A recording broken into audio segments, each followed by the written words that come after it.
आज भी वक्त है जनाब स्पीकर कि हम हालात को कंट्रोल कर लें।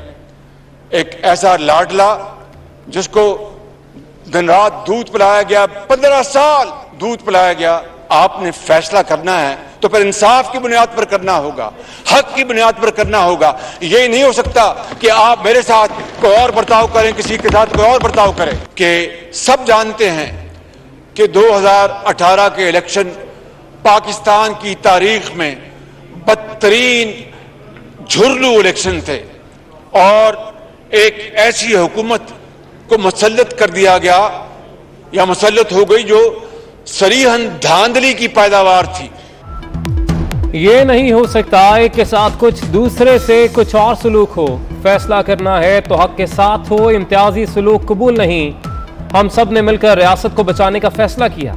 अगर सियासत को बचाते तो रियासत सफाई हस्ती से मिट जाती। वजीर आजम का कौमी असम्बली में इजहार ख्याल, कहा एक लाडले को इदारों ने 15 साल दूध पिलाया, दिन रात लाडले के लिए काम किया। 2018 के इंतखाबात झुर्लू थे। इमरान खान की फस्तायत का मुकाबला करेंगे, झुकेंगे नहीं। कहा हम नाराज बलोचों को मनाएंगे। स्पीकर 8 साल लग गए, अभी तक फॉरेन फंडिंग केस का फैसला नहीं आया। और वो पैसा फॉरेन फंडिंग का इसराइल से मैंने तो नहीं मंगवाया, वो इमरान खान ने मंगवाया। हिंदुस्तान से पैसा मैंने तो नहीं मंगवाया, वो इमरान खान ने मंगवाया। जनाब स्पीकर 8 साल से वो किसी ने नोटिस लिया, किसी ने सुओ मोटो लिया। मैं अगर यहां पर अगर वो राज खोल दूं तो ये ऐवान जो है वो वर्ता हैरत में मुब्तला हो जाएगा। बला खौफ तरदीद कही जा सकती है कि अरबों रुपए के गबन हुए, उसमें स्टे ऑर्डर लिए जाते थे। वफाक और केपी हुकूमत मिलकर किसी ने कोई नोटिस नहीं लिया। हेलीकॉप्टर केस बंद होता है, किसी ने कोई नोटिस नहीं लिया। मालम जब्बा, उसको जफा डाल लिया नायब ने। बला खौफ तरदीद कह सकता हूं कि बेटियां गिरफ्तार की गई, बहनें गिरफ्तार की गई, फुफियां गिरफ्तार की गई, किसी ने कोई नोटिस नहीं लिया। मगर वजीर आजम की सकी बहन, उनकी जो अनडिक्लेयर्ड एसेट्स हैं, चाहे वो दुबई में है चाहे वो अमेरिका में है, उसको खामोशी से एफबीआर से उसको एनआरओ दिलवा दिया जाता है, किसी ने कोई नोटिस नहीं लिया। वजीर आजम ने इदारों से सवालात पूछ लिए। कहा फॉरेन फंडिंग केस का फैसला 8 साल से क्यों नहीं हो रहा। भारत और इसराइल से फंडिंग इमरान खान ने ली, मैंने नहीं। फॉरेन एजेंट हम नहीं, ये हैं। राज खोल दूं तो सब विरता हैरत में पड़ जाएंगे। क्या फॉरेन फंडिंग का किसी ने खुद नोटिस लिया। हेलीकॉप्टर मालम जब्बा केस बंद हुए, किसी ने नोटिस नहीं लिया। मोने सिलाही का केस बंद हुआ, किसी ने नोटिस नहीं लिया। बेटियां और बहनें गिरफ्तार की गईं, किसी ने नोटिस नहीं लिया। इमरान खान की बहन को खामोशी से एनआरओ दिया गया, किसी ने नोटिस नहीं लिया। 2014 में किसने कहा था पार्लियामेंट पर हमला करो। पार्लियामेंट पर हमले के ऐलान पर किसी ने नोटिस नहीं लिया। इमरान खान सदर मुमलिकत और डिप्टी स्पीकर ने आइन शिकनी की, किसी ने नहीं पूछा। बरतानिया से आए 50 अरब कौम की अमानत थे, कौम के 50 अरब रुपए लुटा दिए गए, किसी ने नोटिस लिया।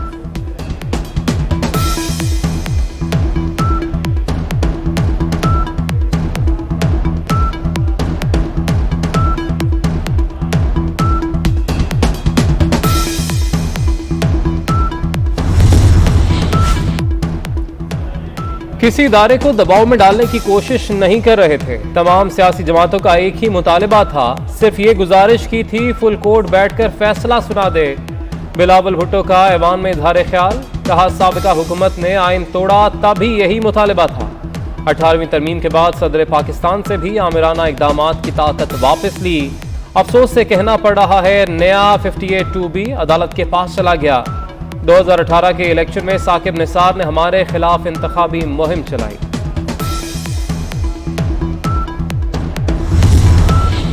वफाकी काबीना का जुडिशल रिफॉर्म्स करने का फैसला। काबीना का कहना है कि बेंच बनाने का इख्तियार सिर्फ चीफ जस्टिस का नहीं, सुप्रीम कोर्ट का है। आइन के मुताबिक चीफ जस्टिस और जजेस मिलकर बेंच बना सकते हैं। जस्टिस काजी फायज ईसा रेफरेंस वापस लेने की मंजूरी। वजीर आजम रेफरेंस वापस लेने के लिए सदर को खत लिखेंगे। राना सनाउल्लाह कहते हैं फाइज ईसा ईमानदार जज हैं, उनकी फैमिली के साथ शहजाद अकबर जैसे गुंडों और इमरान खान ने ज्यादती की। काबीना ने DGFIA को तब्दील कर दिया। मोहसिन भट्ट नए DGFIA तैनात होंगे। मोहम्मद ताहिर राय को नेक्टा में नेशनल कोऑर्डिनेटर बराए इंसदादे दहशतगर्दी लगाने की भी मंजूरी। गवर्नर स्टेट बैंक की तैनाती का एजेंडा मौखर।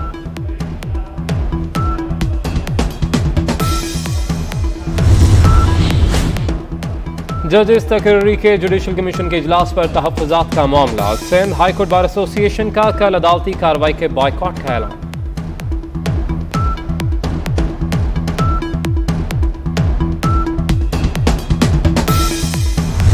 मेरा अगर दाखिला बंद किया गया तो ये काफ़ी जवाज़ होगा गवर्नर राज के नफाज के लिए। ऐसा वो बिल्कुल ना समझे कि उन्हें कोई जो है वो अपना जो है वो खाली सड़कें मिलेंगी और उन्हें वहाँ पे जो है वो इस्लामाबाद तक आने के लिए जो है उन्हें फैसिलिटेट किया जाएगा। हम खुद रोकेंगे अगर वो इस किस्म की जो है वो चढ़ाई करने और इस्लामाबाद पे हमलावर होने की कोशिश करेंगे। हर कीमत पे वापस आएंगे और अगला इलेक्शन कैंपेन जो है वो इंशाअल्लाह ताला मियां नवाज शरीफ जो है ऑन बिहाफ ऑफ PMLN जो है वो लीड करेंगे। वजीर दाखिला राना सनाउल्लाह की पंजाब में गवर्नर राज की वार्निंग। कहते हैं गवर्नर राज की समरी पर काम शुरू कर दिया। मेरा पंजाब में दाखिला बंद किया तो ये गवर्नर राज का आगाज होगा। पंजाब या KP से कोई भी इस्लामाबाद पर हमला आवर हुआ तो रोकेंगे।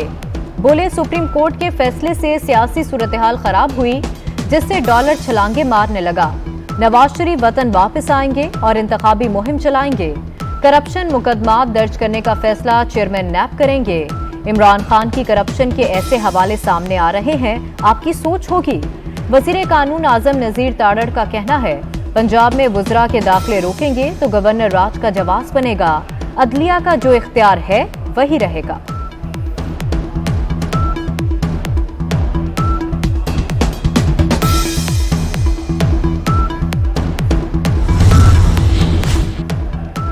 मुस्लिम लीग नून के रहनुमा अता तारड़ कहते हैं कि दो जमातों ने आईनी बहरान संगीन किया। वजीर आला के इंतखाब के लिए बुलाया गया इजलास 3 बार मुलतवी किया गया। हमने जुडिशल वजीर आला पहली बार देखा। इमरान खान का खत तराजू में वजनी और चौधरी शुजात का खत हल्का है। गलती की तो लाडले के हक में, तस्हीह की तो भी लाडले के हक में। क्या जवाब देंगे इस खुली बल्कि नंगी नाइंसाफी को। मरियम नवाज का ट्वीट, कहा यह भी अदालती कत्ल हुआ है मगर इस बार मकतूल अदल और इंसाफ है। ये क्या कर बैठे आप चीफ जस्टिस साहब। अदालती फैसले के बाद PDM की हिकमत अमली क्या होगी। मौलाना फजलुर रहमान ने कल अहम इजलास बुला लिया। PDM में शामिल जमातों के सरबराहान शरीक होंगे। अहम फैसले मुतवक्के। इमरान खान की जेर सदारत PTI की सियासी कमेटी का इजलास। अगला हदफ वफाकी हुकूमत होगी। इमरान खान ने पार्टी रहनुमाओं को हिदायत जारी कर दी। आम इंतखाबात की तैयारी की भी हिदायत। इमरान खान कहते हैं चोरों के टोले ने मुल्क को तबाह कर दिया। अवाम जाग चुकी, किसी के बहकावे में नहीं आएंगे। सुप्रीम कोर्ट ने आइन और कानून के मुताबिक सच का साथ दिया। मौजूदा इलेक्शन कमीशन जो है इसके होते हुए साफ शफाफ इलेक्शन मुमकिन नहीं है। वफाक की हुकूमत को गिराना अब PTI के लिए कोई मसला नहीं है। वफाक वेंटिलेटर के ऊपर है। यही वो बेंच था जिसने 3 महीने पहले इन्हीं 3 जजेस ने वो फैसला किया था जिसके नतीजे में इमरान खान जो हैं उनको हुकूमत से जाना पड़ा था। हमारी दिलचस्पी हुकूमत में नहीं, हमने ये फैसला करना है कि इलेक्शन कमीशन को कैसे बदलना है। रहनुमा PTI फवाद चौधरी कहते हैं विफाक की हुकूमत को फारिग करना मुश्किल काम नहीं। इसी बेंच के फैसले पर इमरान खान को जाना पड़ा। हमारे भी तहफ्फुजात थे।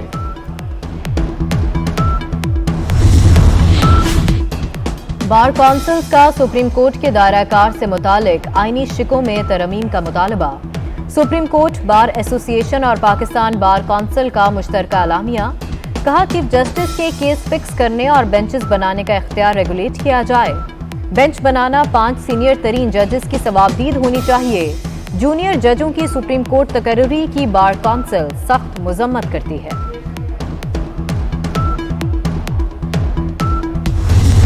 इंटरबैंक में डॉलर मजीद ₹3.09 महंगा, 232 रुपये 93 पैसे से बढ़कर 236 रुपये 2 पैसे की बुलंद तरीन सतह पर पहुंच गया। ओपन मार्केट में डॉलर मजीद 4 रुपये महंगा होकर 241 रुपये का हो गया। IMF से स्टाफ लेवल का मुआहदा हो गया।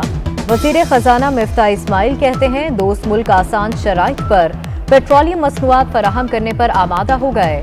गुज़िश्ता हुकूमत LPG मुआहदे करने में नाकाम रही। 1.5 साल से बिजली के टैरिफ में तब्दीली नहीं की गई।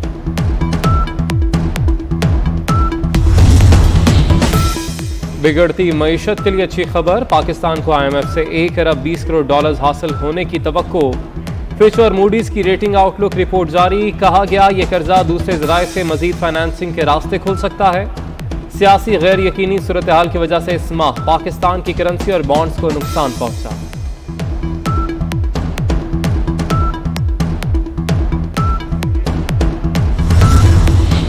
लाहौर में LPG की कीमत में 10 रुपए फी किलो इजाफा, नई कीमत 230 रुपए फी किलो हो गई।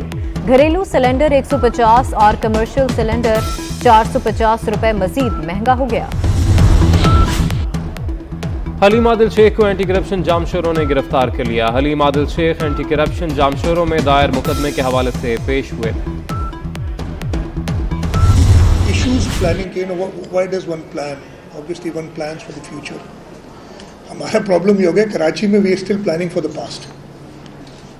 What we've done over the years, we are still planning to make things at least come to the present. Future को तो छोड़े. So I don't know what this word is. Planning तो नहीं हुई है। मंसूबा बंदी ना होने से कराची के मसाइल बढ़े। कराची के मसाइल में हम सब कसूरवार हैं। इख्तियारात की निचली सतह तक मुंतकली का हामी हूँ।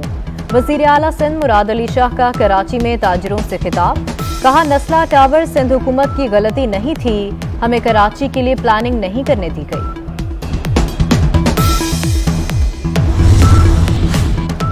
वज़ीर ममलिकत बराए खारजा अमूर हिना रबानी खैर D8 इजलास में शिरकत के लिए बांग्लादेश पहुंच गई। वज़ीर ममलिकत बांग्लादेश में मुनक़दा इजलास में पाकिस्तानी वफ़द की क़यादत करेंगी। और जुर्रत और बहादुरी की लाजवाल दास्तान, पहला निशान हैदर पाने वाले कैप्टन मोहम्मद सरवर शहीद का 74वां यौम शहादत। कश्मीर के उड़ी सेक्टर पर दुश्मन के मोर्चों पर ज़बरदस्त हमला किया। शहीद मोहम्मद सरवर के आबाई गांव में पुरवकार तकरीब। मेजर जनरल मोहम्मद मुमताज़ हुसैन ने शहीद की कब्र पर फूलों की चादर चढ़ाई।